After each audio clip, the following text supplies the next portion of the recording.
Today on CityCast Denver. Ballots are already in the mail, and if you're like me, you probably have yours sitting on the kitchen table waiting to be filled out. I know some voters are concerned that we could see a repeat of what happened 2 years ago when baseless claims that the 2020 election was rigged consumed our news cycle. With the turn of a dial or the change of a chip, you can press a button for Trump and the vote goes to Biden. What kind of a system is this? So to quell any fears about voting in Colorado, we called up my old councilman, Paul Lopez, who's now Denver's clerk and recorder, to ask him some tough questions about transparency and trust at the ballot box. And because it's also Halloween season, we get into a little bit of the spooky stuff too. So you would be maybe like TPing someone's house? TPing? Yeah. No, man, that stuff's hard to get out. Today is Thursday, October 27th, 2022. I'm Bree Davies, and this is CityCast Denver.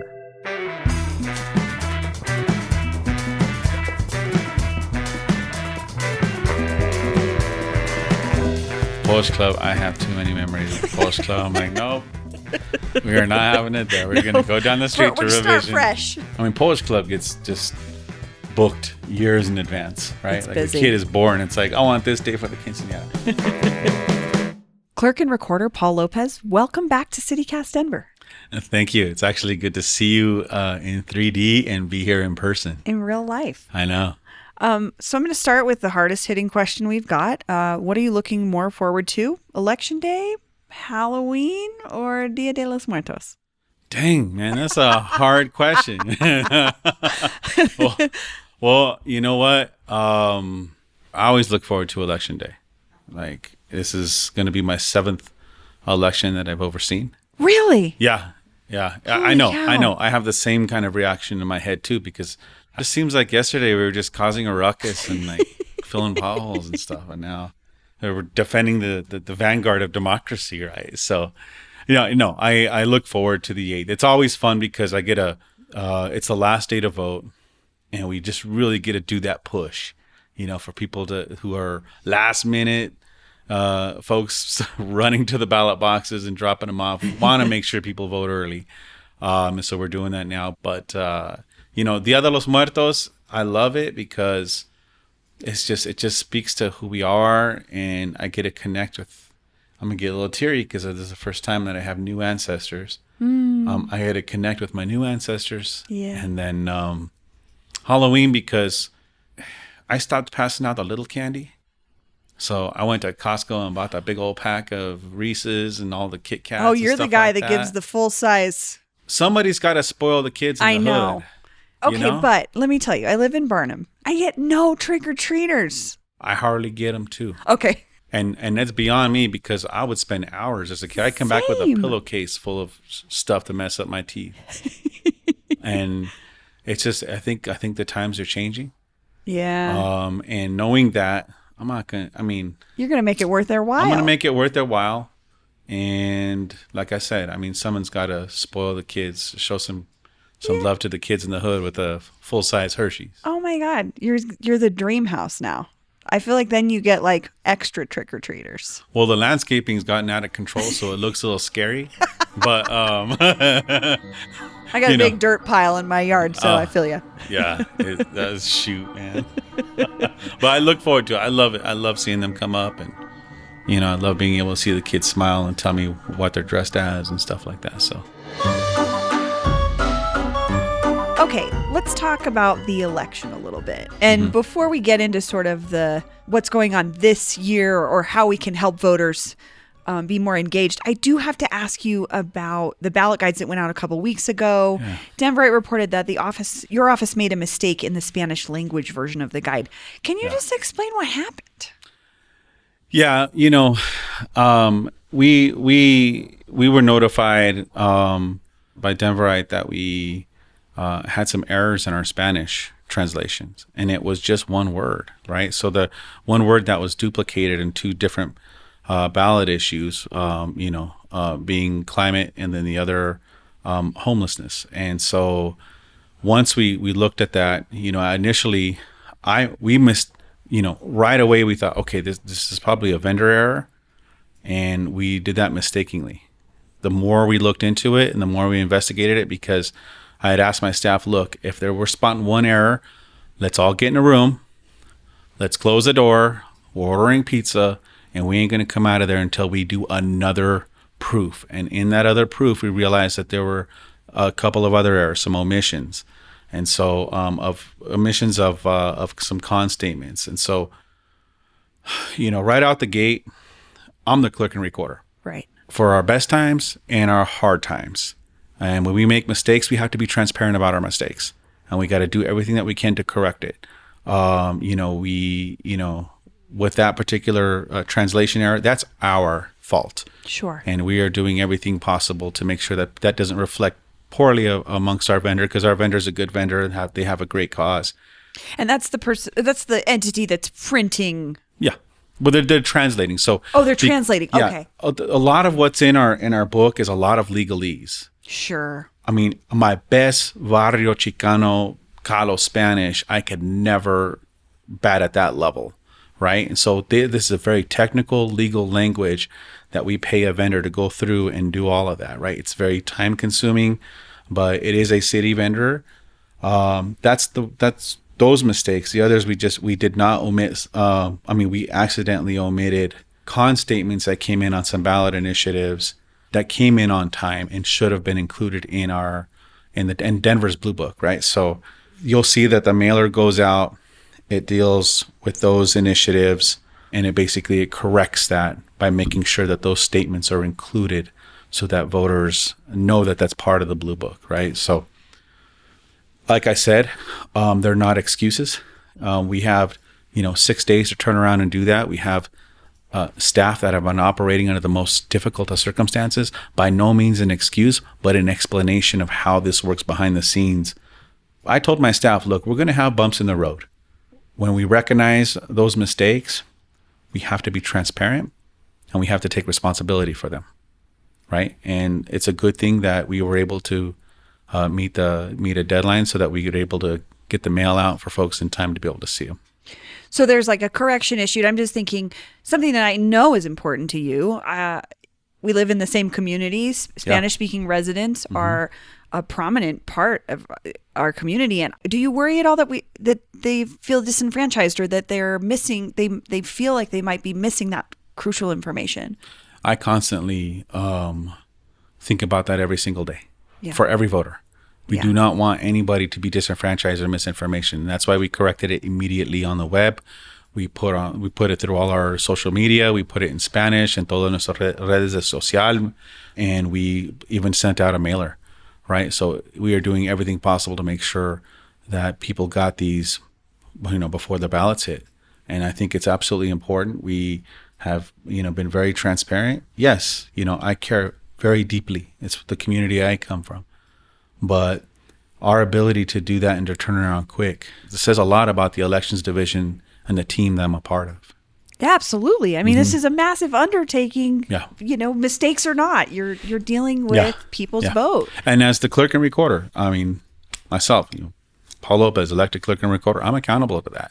And, it's my responsibility. And I have to ensure that in the process and moving forward, that we address things like that.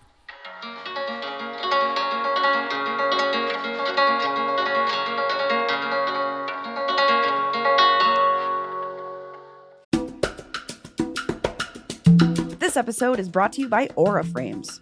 What does your mom want for Mother's Day? Well, my mom always just wants pictures of her kids, all together, with her grandkids. And this is a tall order because we don't all live in the same place. So I hate to spoil this for you, Brooke, because I know you're listening, but you're getting an Aura digital picture frame for Mother's Day, which is coming up soon, like May 11th. So don't forget. Aura Frames was named the best digital photo frame by Wirecutter and featured in 495 gift guides last year. So next time you need to call your mom, you can also send her a new pic of you from that trip you've been telling her all about, right from your phone. I think the only picture my mom has of all of us together is at Casa Bonita. It's the only time maybe all of us were together. Aura has a great deal for Mother's Day, too. For a limited time, listeners can save on the perfect gift by visiting auraframes.com to get $35 off plus free shipping on their best-selling Carver mat frame. That's AURA frames.com. Use promo code CityCast. Support the show by mentioning us at checkout. Terms and conditions apply.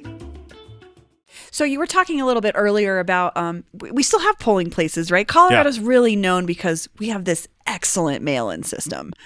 Why is it still important for us to have in-person voting options? It's the Colorado model, right? It's never an either or. You can, when you get your ballot, it's a mail-in ballot. You put 2 stamps on it, put it back in the mail, right? It's that easy. Make sure you sign the back of your ballot, please. Yes. You can drop it in any one of our drop boxes. We have 43 of them now for this election. We're almost about to the point where we've doubled them in the last 30 years since I've been the clerk and recorder. And then we still have the in-person vote centers. 1, because it is required by law, and 2, because we believe that that's the model. The model is choices. We want to make it easier in the best possible way for voters to be able to access. Yes. That's all in the instructions that we've sent in the mail. It's also online too, denvervotes.org, denvervota.org en español. I'm also thinking about folks that are newer to the city. Maybe they've never voted by mail before. Yeah. Tell me about voting by mail. Why does it work? Why do we do it? Why do you love it? You can vote from anywhere. We mail it to you, and you have 22 days after you mail it to you to return it. That's we like 3 mail weeks. You instructions. Yeah. Also, it's a paper ballot. It's a physical piece physical piece of paper. Yes. Record that you voted. And let me just make this clear too. When you turn in that ballot, when you turn in your ballot, you make sure you sign the back of it. Once we receive it and your signature is verified, that envelope and your ballot never see each other again. They get separated so that it protects voter anonymity. But we have to hold on to those ballots 25 months after the election. Whoa. Yeah. In case somebody has any kind of questions. To do a recount When we did a recount for the Secretary of State's, the Republican primary, we still had the ballots ready to go. The outcome didn't change much, but I think 4, right? But you still were able to prove that. And we were still able to prove that. Yeah. So it is a paper ballot. This doesn't just, you don't just delete it and forget to save your work, right? There's a lot of misinformation out there. Yes. And there's a lot of haters about with the concept of mail-in ballots. It's because they're so easy. Mm-hmm. They're so accessible. So accessible. Yes. And they are hard evidence. Yeah. That's a good point. I never thought about that because that's kind of what I wanted to ask you next about was there's still election denier folks out there, right? There's still people that say that this system is flawed and that people are voting for other people and blah, blah, blah, blah, blah. And what do you say to someone who doubts our system that you have spent so much time making sure works? 1, visit our website. Don't pay attention to Twitter and Facebook as your primary source of information, or the plethora of talking heads that you're going to see on TV, or what, so-and-so said on the street or at the water cooler or on a break, right? If you need information, hit us up, denvervotes.org, right? And to those folks who, can't accept a loss as a loss, man, I can't tell you how many times growing up in the West Side that I got my butt kicked. I just had to get up, deal with it. I played for West High School's baseball team. We lost all the time. It just meant that we have to go back and work harder. Right. Right. In this system, it is secure, it's transparent.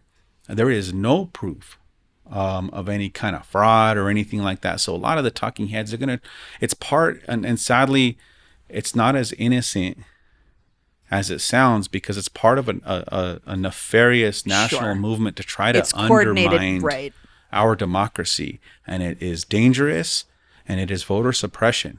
And, we need people to be able to defend it. And that means go to the polls, participate, but push people to the right information.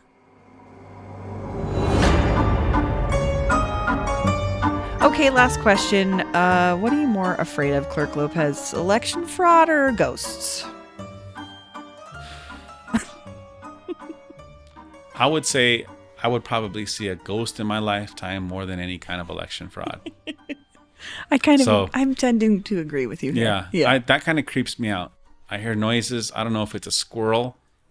I know. I was like, but I don't know any good ghost stories from our neighborhood. I think I need to do a little research to find some. I'm sure they're out there. I've heard too. of it. I live close. I'm in Villa Park, so I live by the little river. So, I tend to not stray out too much when I'm walking my pups because, I'm a grown ass man and I'm unsure if the Llorona exists or not. That kind of freaks me out. So hauntings are definitely more scarier than... They're scarier. Voter fraud is statistically, I'm not a mathematician, but I can tell you I know one number almost by heart. 0.0006 is the rate of any kind of fraud in this state. I bet we could pull numbers for how many people have seen ghosts, and they're way higher than... Way higher. It's almost statistically zero. And if we do suspect anything, if there's anything that doesn't pass muster, it's not that is suspicious or that we have any question about, we forward that on to our DA, and our DA will investigate that. Well, clerk and recorder Paul Lopez, thank you so much. Thank you very much. Thanks for joining me. This was great. Hey, and vote early, please. We need people to vote early. And here's what else Denverites are talking about. Earlier this week, DPS Superintendent Dr. Alex Marrero announced the closure of 10 schools, citing declining enrollment. They're expected to close by the end of the year, pending DPS board approval. Chalkbeat reporter Melanie Asmar tweeted, quote, "Closures also often have an outsized impact on low-income communities of color. That's true of Denver's recommendations, too. At 9 of the 10 schools, most students are Black and Hispanic and come from low-income families." It should also be noted that 4 of the 7 members of the current school board were personally impacted by school closures of the past, so it will be interesting to see how they vote. Stay tuned.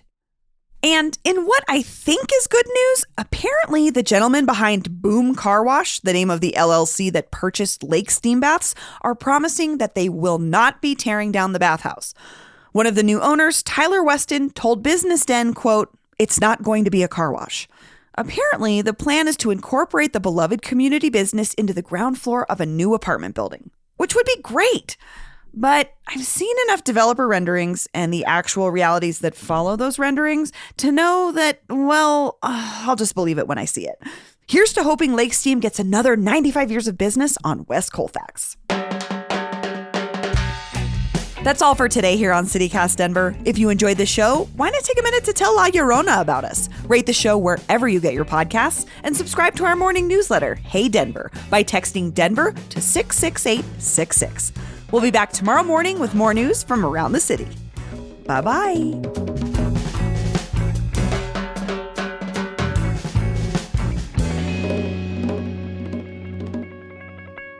We get some cute stuff sometimes.